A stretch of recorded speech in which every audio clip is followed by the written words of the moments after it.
Чыныгы достукун ал мындай эмес.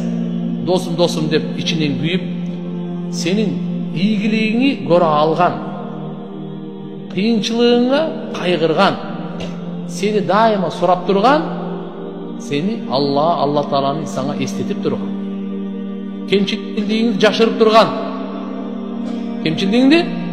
турган, мына ушунду дос деп. Эгерде бул сыпаттарга болбосо, ал дос эмес. Сразу эле билип ал. Достук деген менен, урматтуу бир тууганым, достуктан дагы кымбат нерсе бар. Достуктан дагы улуураак нерсе бар.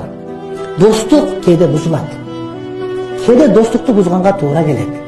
Достук улуу нерсе, достук касиеттүү нерсе. Бирок андан улуу нерсе келгенде достук бузулганга аргасыз болот. Бул акыйкат деген маселе, бул чындык деген маселе. Канча достор ыйман үчүн бөлүнүшөт. Канча достор акыйкат үчүн бөлүнүшөт. Ошондуктан кээ бир адамдар туура эмес маалымат таратып, достук анан достук болуш керек, достук деген сатып кетти, болбой калды болго. Эң касиеттүү нерсе акыйкат, баарына улуу болуш керек, бийик болуш керек, ыймандуулук. Анан эң негизги нерсе, урматтуу бир туугандар, элибиздин бүтүндүгү, тазалыгы элдин урмат ордунда болуш керек. Анан дос болуп, кудай сөөк болуп эле, анан чогуу жей берсе болбойт да, бири-бирине көз жумуп коюп.